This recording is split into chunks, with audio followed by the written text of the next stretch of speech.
De esta manera, con Tonino, recibimos a nuestro corresponsal en Italia, en el viejo mundo, como se decía habitualmente. Ya lo tenemos en el aire. A David Buccini, el periodista David Buccini. ¿Cómo le va, David? ¿Qué dice? ¿Qué dice mi amigo Omar Heflin del Nuevo Mundo?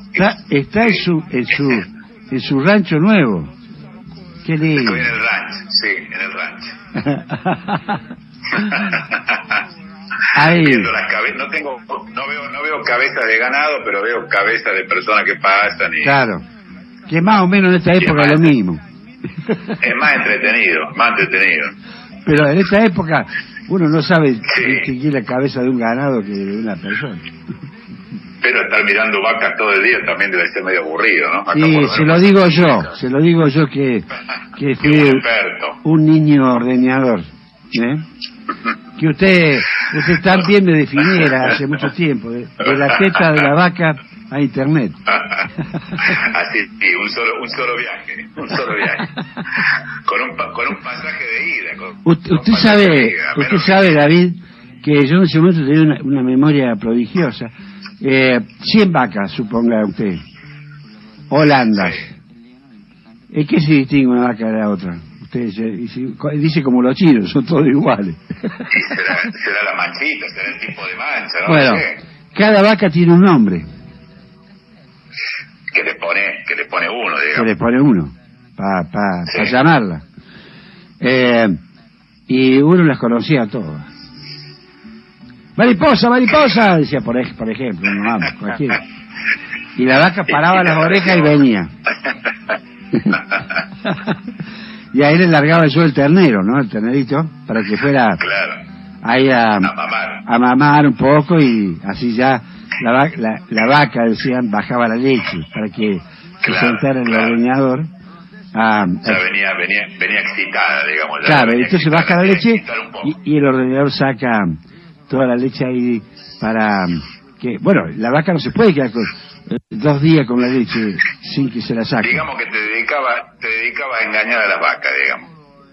Desde chico fui un engañador. Vení que está el ternerito, después tú... Pero la pobreza, el trabajo me hizo así, Buccini. No vaya a creer que por otra cosa. No, todo se puede comprender, mi amigo, todo se puede comprender. No soy como los hinduses que tienen propuestas extrañas de cuando tienen muchas plata. Estamos yendo al Reino Unido, ¿no? Eso es lo que me quiere decir. Por ahí va. Bueno, estamos al tanto de las noticias. Muy bien, lo veo muy informado, Heflin, como siempre. No vas a creer. Un ejemplo de información. No vaya a creer, es una lectura. Lo único que no se enteran de la realidad son los periodistas, acá en este país por lo menos. Normalmente sucede así. Vivimos en una burbuja. Pero tener una visión, aunque sea una mínima, lo digo, claro. Ser un experto, ¿no? No somos dedicarse a eso, pero tener una mínima visión, más nosotros de Argentina, que estamos literalmente en el culo del mundo, digamos, ¿no? Exactamente. Allá perdido en el sur, tener una visión del culo poco más abajo. Un poquito más abajo. Siempre recomendable, pero a lo mejor más para nosotros, ¿no? Que estamos un poco más aislados, digamos, si así lo podemos decir. Hoy también, hoy nadie está aislado si quiere, ¿no? Porque te metes a internet y se acabó el aislamiento, pero de todos modos, bueno, es una lejanía que siempre ha condicionado incluso nuestras visiones, ¿no? Así es. En fin, aquí estamos. Y bueno, sucedió lo que sucedió en Inglaterra, más o menos pienso que todo el mundo estará, o que más o menos hubo esto parte de cuando Johnson abandona el poder a partir de los diversos escándalos y malos manejos que hizo con la pandemia, esto, lo otro, en fin, tuvo diversos... Y finalmente cambiaron. Pero ahora tenemos este nuevo premier que es un yuppie de uno de los principales, que maneja de los principales fondos, digamos, tengamos en cuenta que la Sunak, principal... se llama Sunak, ¿no? Sí, la principal Rishi Sunak, no sé cómo se pronunciará, espero que sea así. Dice que tiene entre escuche, qué impresionante, la fortuna que tiene entre él y la mujer, que también es rica, sí, 730 millones de libras, que serían más o menos euros, casi igual, ¿no? Poca diferencia. Sí, ahora sí, porque bajó un poco la libra, sí. Sí, son, digamos... Sí, más guita que el rey Carlos. No, la verdad que no hice la comparación, pero posiblemente sí. Pero representa, digamos, representa lo que es la columna vertebral de la economía británica, que es la cuestión financiera. Claro. Sí, porque, digamos, ahí en Londres hay una terminal financiera donde pasa el planeta, digamos, ¿no? Y bueno, y gran parte de la riqueza es esa, la especulación financiera y todo eso, porque después... Inglaterra, por ejemplo, si la comparás solo con Italia, produce muchísimo menos, exporta infinitamente menos. ¿Qué exporta Inglaterra? No hay productos ingleses que estén dando vuelta por el mundo, digamos.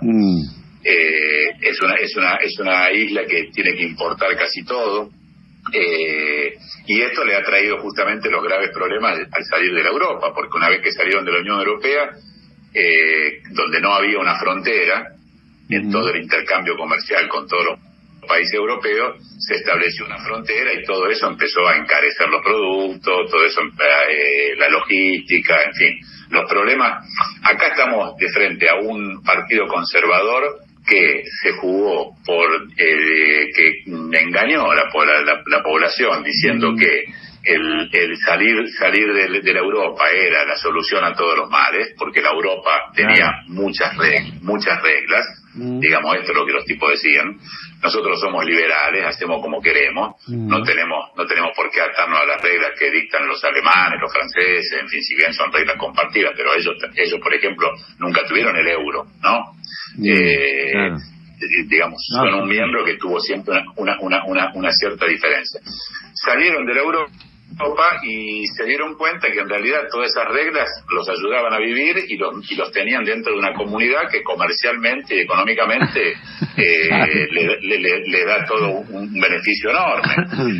Entonces ahora están con unos problemas gigantes, con una inflación que está galopando, digamos, con una devaluación de la libra esterlina, por lo tanto ellos que son netamente importadores es mucho más costoso, digamos, económicamente, porque si vos sos netamente importador como los ingleses y tenés una moneda que se debilita, todo te cuesta más caro, digamos, ¿no? Entonces, bueno, están teniendo unos problemas enormes y la cosa curiosa que hablamos un poquito antes de iniciar esta charla así al aire, a mí me dio mucha curiosidad, porque cuando asume la anterior, Liz Truss, que duró creo que 40 días, una cosa así, 45 días, fue una cosa que de entrada fue una cosa, bueno, los ingleses ya desde la Thatcher, en fin, tienen esta modalidad de tener, no era novedoso, digamos, que fuera una mujer, pero de todos modos era continuar con una novedad, digamos, era la tercer premier mujer, digamos, ¿no? Y además incorporaron una novedad que nunca habían tenido, que era que por primera vez un ministro del gabinete, en este caso nada menos que el ministro de Economía, no me pregunten el nombre porque no me lo acuerdo, pero una persona de color, una persona de color. Ahora, la paradoja ¿cuál es? Digamos, teníamos en la cumbre del poder de Inglaterra teníamos una mujer y una persona de color, digamos. Si uno piensa a nuestros tiempos, ¿no? El feminismo, si uno piensa a la discriminación que hay permanentemente con los negros en el mundo, en fin. Uno dice, bueno, estas personas llegan una mujer más un negro, llegan con una determinada cultura, uno se imagina fantasiosamente, que eso podrá determinar una cierta línea, una cierta cosa. Lo primero que hicieron, y fue lo que los terminó por por hacer por eyectar, lo primero que hicieron fue bajar los impuestos a los ricos y dar un subsidio gigantesco para pagar la boleta de luz. Que está bien que vos des un subsidio gigantesco en un momento de crisis, qué sé yo, pero ¿en qué cabeza entra que lo va a hacer paralelamente al momento en que baja los impuestos a los ricos que ya estaban pagando? O sea, no está diciendo aumentar, en vez de pagar el 45 van a pagar el 40%. Ahora, es una medida que ellos tomaron, digamos, que está en la cumbre de las medidas neoliberales. Te recordarás el cantito menemista que decía que si los ricos gastan menos, entonces van a gastar más y el vaso se va a derramar y todos los pobres vamos a tomar ese agua que cae del vaso de los ricos, ¿no? ¿Te acordás la famosa teoría? Ellos aplicaron del derrame, aplicaron de un golpe, con un decreto, la teoría del derrame al 1000%. En un país como Inglaterra, digamos, ¿no? Que es la cuna del liberalismo económico. Y esto, en lugar de afirmarlos, porque ellos pensaban que ideológicamente estaban haciendo algo con el interés del poder, en lugar de afirmarlos, los mandó fuera del poder, porque en definitiva el mercado, el famoso mercado, digamos, ¿qué interpretó? Interpretó si estos tipos reparten tanta guita y a su vez le bajan los impuestos a los ricos, quiere decir que dentro del año que viene van a tener un agujero fiscal, por lo tanto van a empezar a tener una economía con problemas graves, digamos. Entonces, enseguida hay que hacer ese análisis. Paso posterior, ¿cuál es? Y no compro más la libra, me voy de los títulos ingleses. Se le creó una corrida en contra de el famoso mercado que supone que avala esas medidas a cualquier precio, digamos, ¿no? O sea, el mercado privilegió en su análisis el hecho de la sustentabilidad de la propia economía inglesa.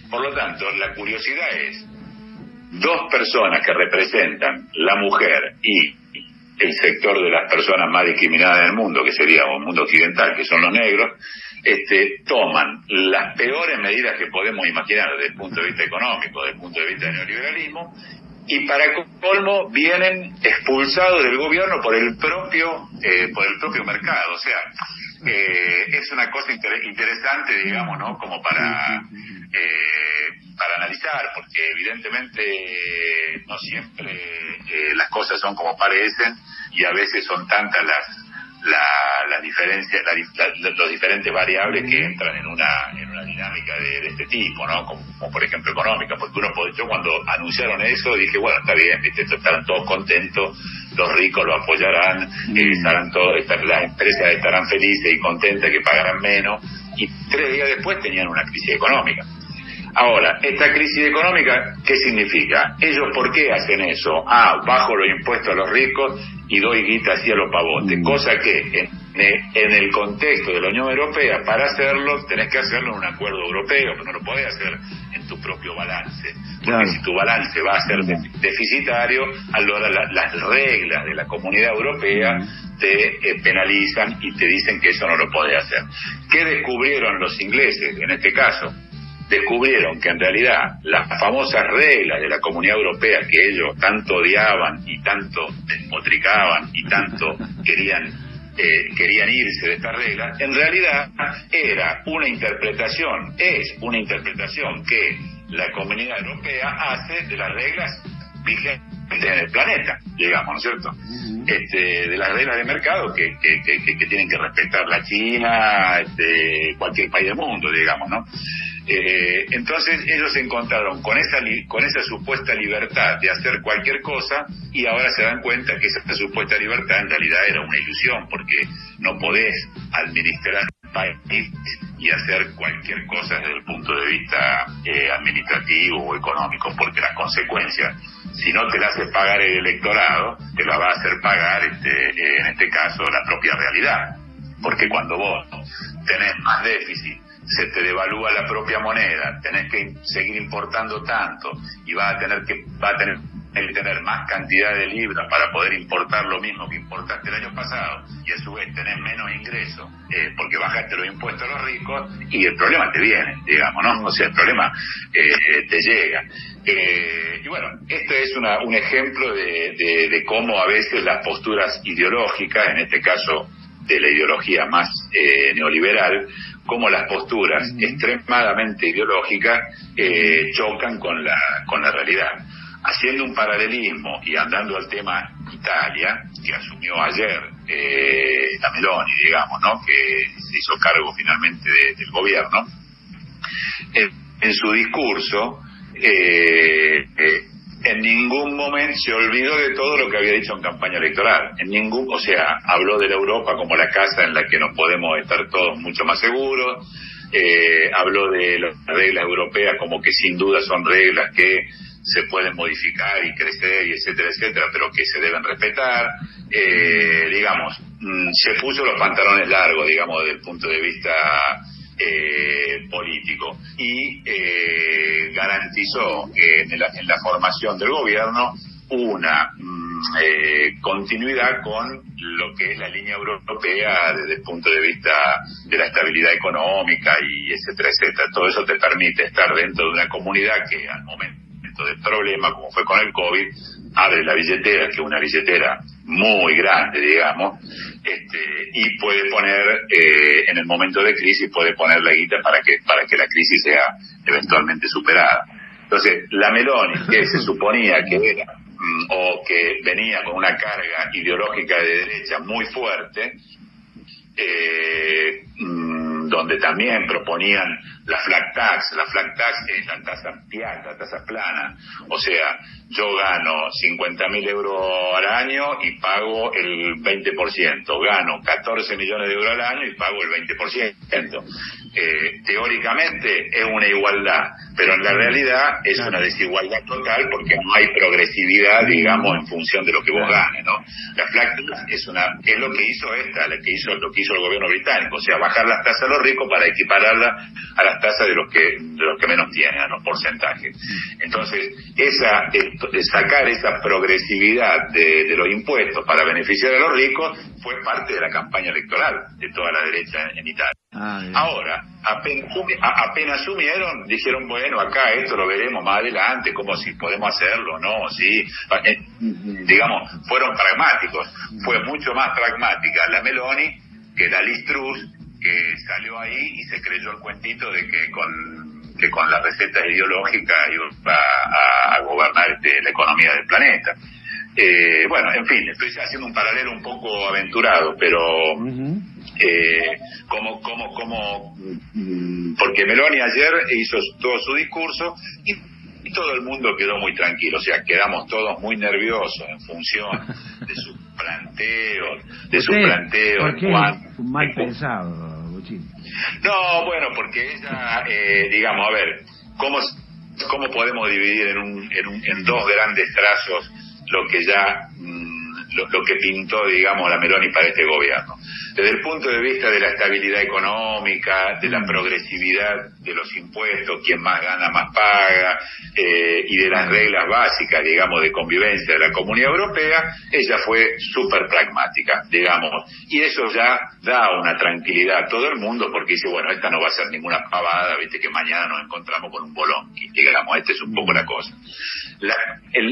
Después, en todos los aspectos referidos a las libertades individuales en cuanto al derecho al aborto, en cuanto al casamiento de copia gay, en cuanto a, bueno, todo ese tipo de derechos, digamos, de avances sobre los derechos que se venía haciendo en Italia muy lentamente, porque acá estamos un poco atrasados en ese sentido respecto, por ejemplo, a España o Francia. Y bueno, acá tenemos la Santa Madre Iglesia, ¿no? Que tiene su influencia de peso. Acá, qué sé yo, la marihuana es penalizada. En el resto de Europa, la mayor parte de los países es que haya libre. O sea, bueno, hay un montón de derechos individuales, de nuevos derechos individuales, digamos, de nueva generación, que acá cuestan siempre mucho más. Y ahora, con ella al frente, va a ser más difícil todavía, digamos, ¿no? Entonces, bueno, hay, de un lado, una tranquilidad de decir, bueno, no van a ser un desastre desde el punto de vista económico, ¿viste? Porque esto, ¿cómo hacen? Bajo las tasas a los ricos, pero ¿sabés cómo cómo cubro el agujero? Y endeudándome. Claro. Porque de alguna forma tenés que juntar la guita para pagar después los sueldos y para cubrir los gastos de la sanidad y la policía y los jueces, lo que vos quieras. Entonces, si vos bajás los impuestos a los ricos y te quedan y tenés un tot de plata menos, ¿de dónde la sacás? Te endeudás. Y tenés déficit y deuda, o sea, la combinación explosiva de la cual Argentina tenemos noticias desde los últimos 5 millones de años, digamos, más o menos, ¿no? En nuestro país. Pero digamos que eso era la propuesta que había más temor. Eso fue, aseguró eso. No casualmente, antes de ir al Congreso y antes de asumir, digamos, donde da el discurso y después toma plena posesión del poder, la mañana anterior tuvo una reunión con Macron de 2 horas ahí en un hotel en Roma. Entonces vino Macron y le dijo, mirá, acá las cosas son estas, son así, ella tuvo una actitud mucho más pragmática, digamos, desde el punto de vista económico, y bueno, aseguró eso. El problema va a venir, y va a venir en lo sucesivo, porque también hay que reconocer que es una persona muy inteligente, no va al choque con sus propuestas. Ella no dice, voy a eliminar la ley que permite el aborto. Dice, yo la ley aseguro que va a seguir y nadie va a quedarse sin esa ley. Ok. Después, donde ellos gobiernan, porque hay algunas regiones, como el Abruzzo, donde gobierna Fratelli d'Italia ya hace un par de años, la ley no se tocó porque es nacional, pero te empiezan a poner un montón de filtros. El modelo es el modelo húngaro, el modelo polaco. Por ejemplo, en Hungría, la última creación de Orbán es una específica ley que obliga a una madre a una persona que quiere abortar a esperar algunas semanitas más para que puedan hacerle escuchar el batido del coso. Y después te dicen, ahora sí que abortar. El portal de Belén. Exacto. Sí, acá se llama Provida, que es el portal de Belén, que son estos que hacen estas manifestaciones que van con los fetitos de plástico, ¿no es cierto? Voy a las manifestaciones. Acá, por ejemplo, lo de Provida son insoportables. Por ejemplo, hay ciudades, la han denunciado, hubo mucho bolonqui con eso, pero hay algunas ciudades donde los tipos están ahí en el hospital, ¿viste? Y te ven llegar y se te tiran encima. Y después ellos agarran un pedazo de feto que salió, que no sé si será un pedazo de feto o por ahí una pierna de otro que fue operado de otra cosa, no lo sé, lo entierran y le ponen una crucecita con el nombre de la madre. No, eso, es terrible. Una cosa. Esa va a ser, digamos, esa es la perspectiva italiana con este gobierno. No va a ser es un gobierno que se va a cuidar mucho de tener alguna actitud intolerante que pueda emparentarse con el fascismo, porque nace con ese ceño, digamos, la derecha que gobernó después de la Segunda Guerra Mundial fue siempre una derecha demócrata cristiana, digamos. Después fue la derecha neoliberal menemista de Berlusconi, ¿no? Berlusconi fue el Menem de Italia, ¿no? Claro.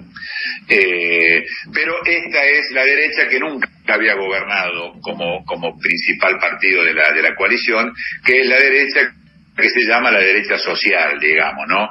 Que es la derecha que viene con una raíz protofascista, donde ellos dicen, no, ningún régimen es tolerable, ni siquiera el régimen fascista, pero, digamos, tienen su raíz en esa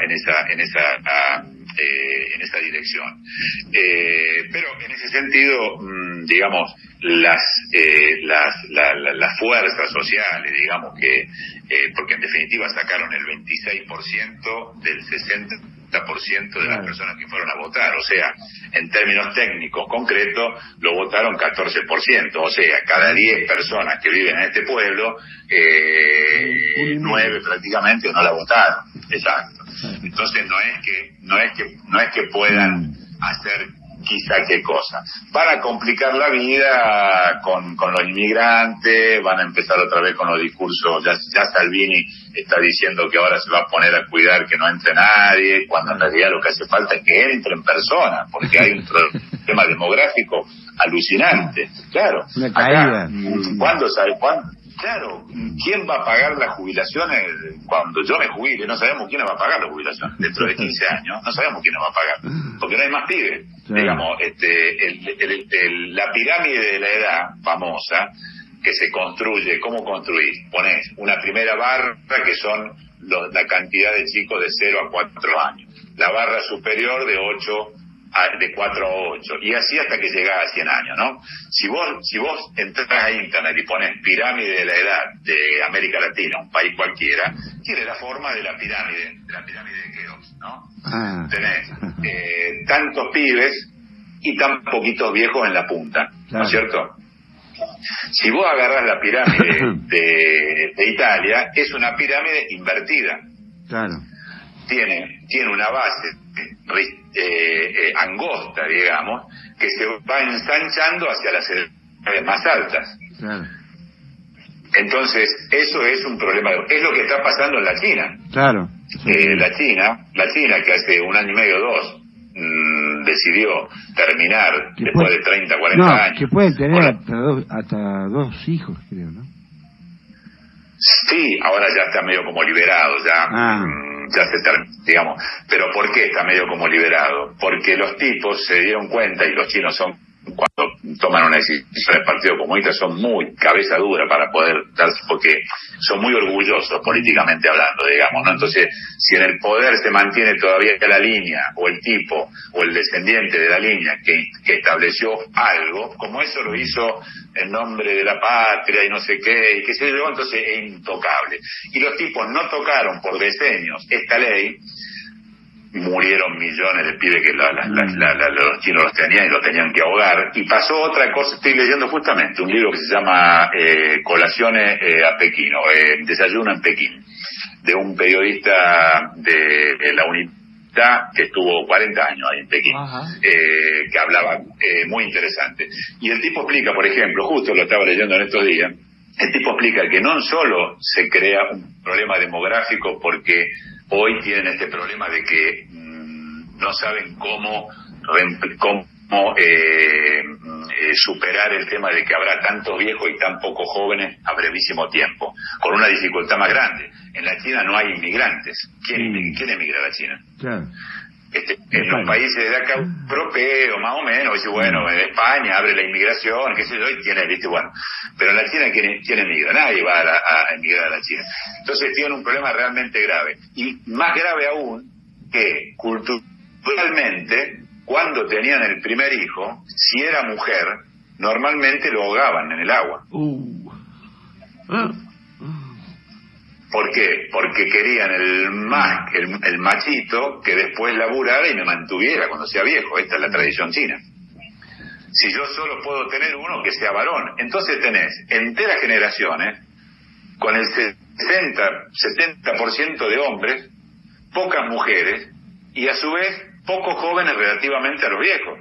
Entonces son problemas estructurales, porque son problemas demográficos que hacen que una economía termine muy mal. O sea, no es que se trata solo de tener más jóvenes o menos jóvenes. Se trata de que una economía que no se puede autosustentar, que bueno, si vos no tenés la capacidad de mantener a tus viejos, vas a crecer en pobreza en modo alucinante, ¿no? Digamos, eso es una de las variantes que, bueno, entonces pues, si vos te opones a la inmigración sin razonar nada, sin hacer ni siquiera una excepción estratégica para nada, y bueno, y te chocás con este problema. Entonces, en este momento hay 400, la cifra de ayer, 480.000 puestos de trabajo en las fábricas del norte de Italia que no encuentran quién va a trabajar. Desde el torno, claro, del software, con de cierta especialización, digamos, ¿cierto? Sí, pero aunque te ofrecen que te pagan un año para especializarte, ¿entendés? Y no hay un déficit. Que no trabaja el que acá ahí en Italia lo trabaja y hay una industria muy fuerte, digamos, ¿no? Hay una industria muy fuerte, sí. Y prácticamente yo por lo menos lo vivo así. Yo que vengo de la Argentina, de nuestro país, nuestro amado país, donde te tenés que hacer en 8, ¿viste? Para llegar a fin de mes, qué sé yo, vengo 8 acá, especialidades. claro, más o menos, para poder zafar con una cada mes, ¿viste? Vengo acá y veo que los muchachos, no lo sé, porque qué sé yo, pero loco, ustedes tienen 2 bolas más grandes y pesadas, ¿viste? O sea, yo no me podría quedar nunca sin trabajo en Italia. O sea, no me imagino, porque, ¿viste? Pero bueno, digamos, porque pasa eso, cuando las sociedades son ricas se aburguesan, son como tener hijos gorditos, ¿viste? Y panzones, ¿viste? Y que están todo el día en el sofá. Esos son las sociedades David, bueno.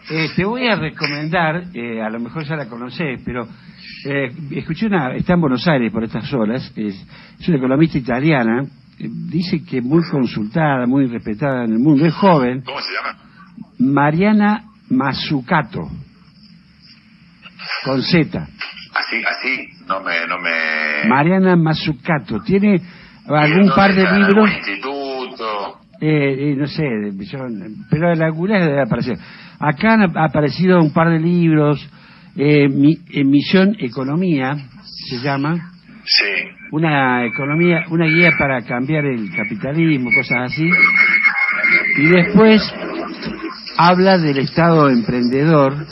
Otro libro se llama El Estado Emprendedor, que habla, que dice, bueno, las políticas que proponen los organismos internacionales son un fracaso, van a un fracaso inevitable, que, a ver, no se puede modificar una economía si un Estado moderno mínimamente, pero que tenga una gran capacidad de meter dinero en su economía, ¿no? Para estimular, posibilitar desarrollo en distintas áreas. Es lo que escuché en el reportaje, pero estoy viendo que tiene muy buenos comentarios de distintos medios, periodistas especializados, así que voy a tratar de conseguirlo. Acá lo estoy leyendo, la Universidad de Princeton, de la London Business School. Sí, el debate económico es siempre interesante, siempre actual, digamos, aparte es una búsqueda permanente. Vos fíjate lo que está pasando en China ahora. Sí, pero además acá nosotros, en el más chiquito, estamos encerrados en 2 lógicas más o menos bastante pobres, pero bueno, digo, ¿cómo lo que uno piensa? ¿Cómo salís? ¿Cómo piensa decir, pará, ¿cómo puede ser que para todo hay alternativas? Entonces hay que pensar, a ver, debe haber alguna. Debe haber algunas alternativas en el plano económico también. Es lo que yo discuto acá a veces hablando con amigos, amigas, cuando hablamos de temas concretos, que vos decís, bueno, qué sé yo, por ejemplo, la digitalización del Estado, ¿no? Que te facilita tanto, porque en vez de ir a 4 oficinas, perderte 2 días para hacer 8 trámites, entras al sitio y bueno, entonces... esas cosas ya deberían estar bastante... aceitadas. Exacto. Italia en eso, ahora, en estos últimos 3-4 años, con el COVID y todo eso, ahora se creó y hay 3.000 tipos que están laburando en un nuevo organismo, entonces ahora vos te vas, por ejemplo, no te estoy diciendo Alemania, vos te vas a Bulgaria, digamos, o a Rumanía, o no hablemos de los países, por ejemplo, nórdicos. Vos tenés en el teléfono tuyo, entras a un app y haces en 15 minutos los trámites que acá te llevan 8 días, porque tenés que ir, llevar el papelito, después tenés que ir para allá. Lo conocemos. Exacto, lo conocemos en Argentina, ¿no es cierto? Entonces, bueno, eso, por ejemplo, también, obviamente, ahora, cuando todas esas son decisiones estratégicas de un Estado que dice, bueno, en esto voy a invertir. En esto voy a invertir, porque esto me hace funcionar las cosas, esto me hace ser más competitivo. David, te cuento que yo el otro día tuve una discusión, pero un comentario así con una gente, acá con el Hospital Ferreira, que gestiona, es de la obra social, del APROS, pero que está en manos privadas, está en manos del hospital privado. Y la obra, sí, todo. Bueno, es muy bueno el hospital, la atención de primera, pero el tema es que yo he notado que, a ver, tengo 3 o 4 consultas que hacer de distintas temáticas, digamos, de la salud, que tienen que ver con la edad, con un montón de cosas. Entonces todos te piden un análisis de sangre. Y donde vos te das cuenta, si vos mirás los análisis de 4, mirás que capaz que en 2 semanas pediste, que te pidieron cada médico, lo que varía son 1 o 2 componentes que tienen que ver con la temática especial. Después los otros 20 son iguales para todos. Entonces le digo, ¿cómo puede ser que no haya un banco de datos común de mi historia clínica para los médicos del hospital? Que yo me haga una sola vez ahora, y cada 2 meses, por lo que sea, me tengo que hacer un análisis de sangre, y que ese análisis le sirva a todos los médicos, porque va con todos los componentes que sí, una cartera clínica que esté en algún sitio. Que lo algún puedan, sitio internet, digamos. No, que lo puedan ver, digamos, en el hospital para el funcionamiento de la historia clínica que sería. Le digo, ¿por qué mi obra social tiene que pagar 4 análisis cuando haría falta 1,10 de todo eso? Sí, no ahora, 4. Mira, ahora es exactamente así. Lo conocemos bien. Yo creo que acá en eso hay una diferencia que es sustancial, y yo creo que alguna vez lo hemos hablado privadamente. Porque en Argentina tenemos un modelo, la sanidad, digamos, la sanidad pública, digamos, de la obra social, es un modelo, digamos, corporativo. O sea, bueno, a ver, cada uno que se haga su obra social, cada gremio, ¿no? Entonces vos tenés un gremio que económicamente es fuerte y por ahí tenés un súper atención médica. Tenés un gremio de los pibes que limpian vidrio en la calle y se van a atender en el último rincón digamos, ahí crea desigualdad. No hay cuando el país... una salud universal, digamos, en ese sentido. Exacto. Cuando el país se organiza corporativamente en algún sector, eso ya es una base de desigualdad, donde ya va a crear una desigualdad. Ahora, acá por ejemplo vos tenés, la obra social es única. Claro, eso es lo que debería. Yo tengo la misma obra social de el viejo Ferrari, digamos, por así decírtelo. Claro, Don Enzo. Don Enzo, tengo la misma obra social. Entonces, y tengo cada ciudadano tiene, o cada persona que está acá con permiso, con lo que sea, qué sé yo, pues lo primero que hace es el Estado te da a elegir, vos das tu dirección y te dice, mira, cerca de tu casa tenés estos 4 o 5 médicos posibles, tenés que ir y elegís uno. Yo tengo uno que lo tengo desde siempre, hasta hace el año pasado que el tipo tuvo cáncer y dejó la medicina, entonces me dieron a elegir otro y me pasé a otro con toda mi familia. Pero vos tenés un médico que es el que te lleva tu vida. Entonces yo cuando tengo un problema algo así como el sistema se llama médico de cabecera. Claro, médico de cabecera. La salud en Cuba también es así. Sí, porque el sistema es un sistema estatal, digamos, no es un sistema corporativo como el nuestro, digamos. Claro, que tiene, que hay para un grupo familiar o para cada persona, no sé cómo es, hay un médico que te lleva a vos, a tu familia. Te lleva a vos. Entonces yo voy ahí y el tipo le digo, mirá, me duele acá la planta del pie, qué sé yo. Entonces el tipo abre la computadora y dice, bueno, te estoy dando esta medicina, te operamos de esto, y el tipo, él que te da la receta para que vayas a consultar al especialista. Vas, haces el estudio, haces el ataque o te hacen el análisis de lo que sea, ve al médico especialista de la materia, qué sé yo, con todo eso, ¿qué haces? Volvés al médico y le decís, acá están mis estudios, y ahí el tipo te da la medicación. Entonces vos tenés uno que te lleva la cosa. Ahora, nosotros tenemos...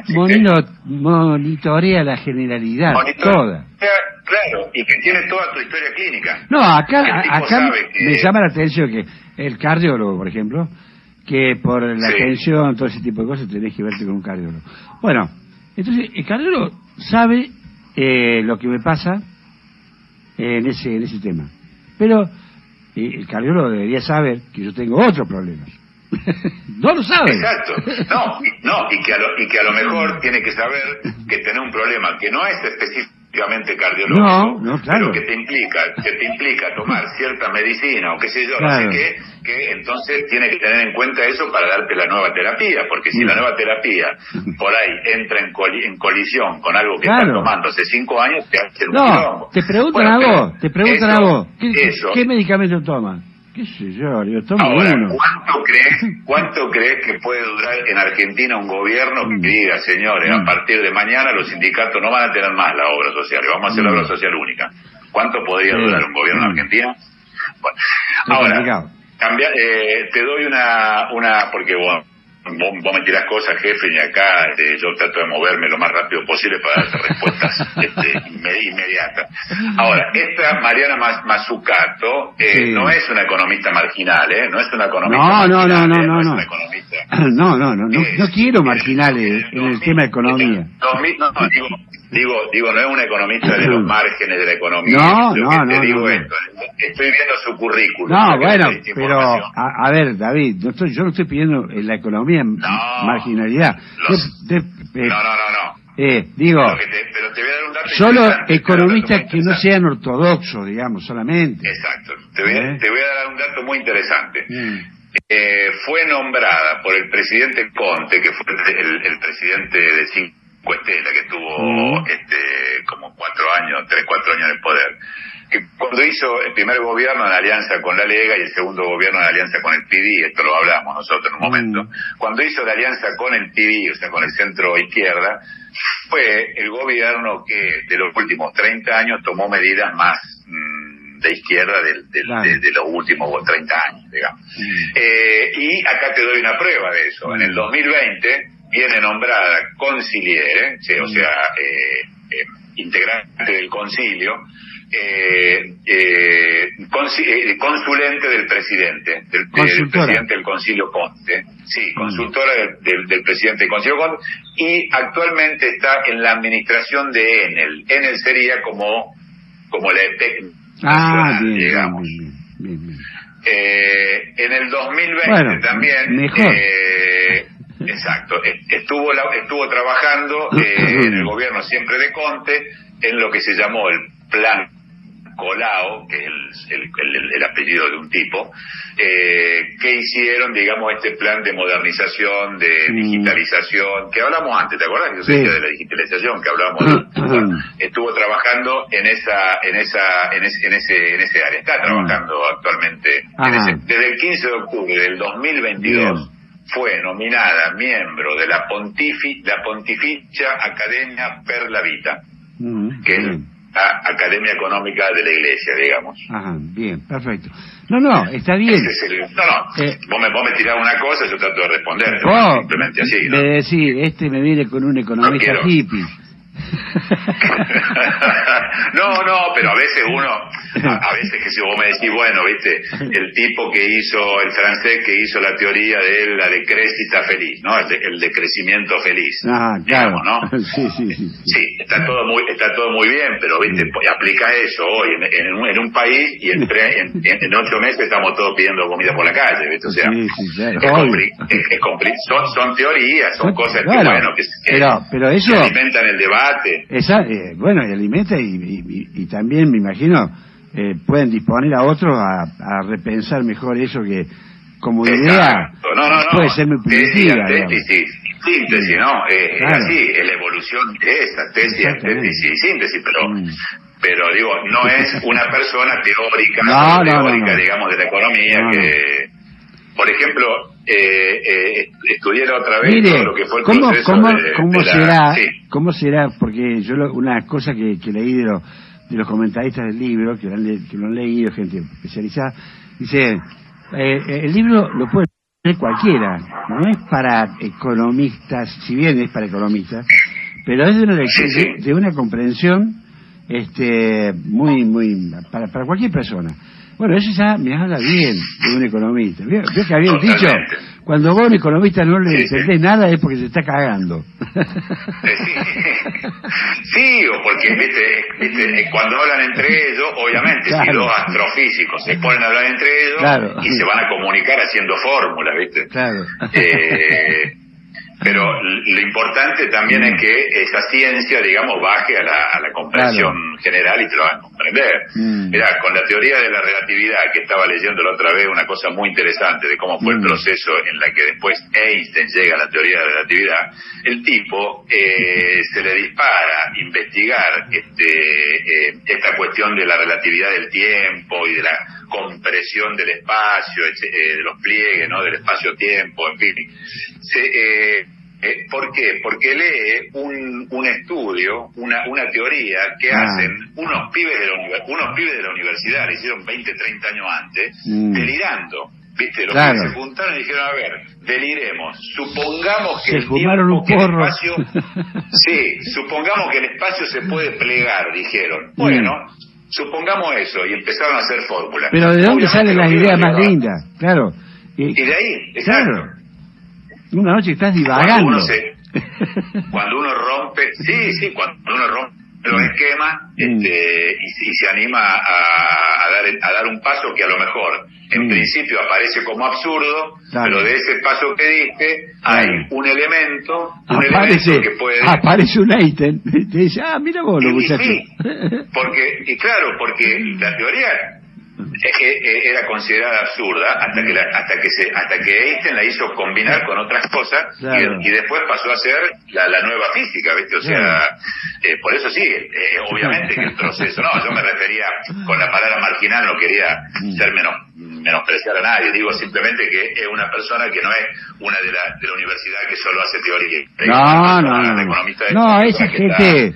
Por ahí me interesa la función pública, eso me refiero. Claro, conoce, sabe lo que habla. Exacto, sí. Bueno, muy buen dato, lo veo informado, Heflin, como siempre. Bueno, tratamos, querido David Bucchiti. No, porque siempre estoy buscando cosas que están vinculadas con la filosofía, la economía, porque ahí entre el pensamiento y la economía y la práctica, digamos, después está alguna perspectiva de salir de este lugar donde hay por ahí dos cuestiones bastante elementales que se plantean y que, bueno, no nos está llevando a ningún lugar. Porque la discusión es cerradamente ideológica. Entonces, cuando la discusión es ideológica en el plano económico, por eso te ponía el ejemplo de la Meloni. Ellos llegaron que sí, ahora flat tax, pagarán menos para que, qué sé yo, y haremos esto. Y ahora cuando llega... Cuando llegás ahí y decís, bueno, si hago todo esto, ¿cómo carajo pago, ¿viste? El mes que viene los sueldos del hospital? Y entonces, ¿viste? Te viene el pragmatismo de golpe, en media hora. Y los italianos no son de arrear con el poncho, digamos, cuando se ponen en esos temas. los organizados. Exacto. Obviamente, tenés qué sé yo, los tipos, la gente que estará mejor, no sé, el 10% de la población que está en la parte alta de la pirámide económica, dice, bueno, yo en vez de pagar, qué sé yo, la lucha de Berlusconi, ¿cuál es? En este momento, ya lo trae hacia, y ahora insiste con este tema, ¿cuál es? No pagar impuestos en la herencia. Ajá. Claro. O sea, que yo te hago heredar a vos, que sos mi hijo, y no pago ningún impuesto, digamos. Entonces, se concentran en esas cosas, en esas cosas, en el interés, ya ni siquiera del pueblo, ¿viste? El interés de su propia empresa, bueno. Y eso después se choca con la realidad, ¿no? Se choca con la realidad de cuando, qué sé yo, de cuando después tenés que tener una caja para pagar todo el movimiento que tenés con el Estado. Este es un Estado que los Estados modernos tienen digamos una una línea de gastos cotidianos muy grande. Acá claro, la salud es pública, claro, y es la única obra social, pero el principal componente del presupuesto italiano es la sanidad pública. Claro, sí. Bueno, David, el principal componente, digamos, ¿no? Bueno, ha sido siempre como siempre con usted. Bueno, sí, una tormenta de cosas, que no nos lleva a ninguna parte, pero bueno, nos entretiene. No, te tiene por un rato. Bueno, le mando Bueno, mi amigo, siempre un placer escucharlo. Un gran abrazo, y nos comunicamos. Un abrazo para todos, bueno. Un abrazo grande para la audiencia. Y tíreme un colchoncito ahí en el suelo cuando yo vaya. Está acá, ya está. Ya está. No, aparte una piecita con su camita, su armadio, bien. su mesita, una escribanía, tiene un escritorio para que pueda venirse a trabajar desde acá si quiere. Muy bien. ¿Se ve el mar de la ventana o no? No, lo tengo, el mar lo tengo a 500 metros, pero medio lejos, digamos, medio lejos. Lo voy a pensar. Pero estoy rodeado de edificios, digamos, no lo veo de acá, ¿no? Estoy en la ciudad, digamos. Bien, David. No estoy frente al mar. Un abrazo. Bueno, mi amigo, un abrazo grande. Dale. Nos vemos, chao.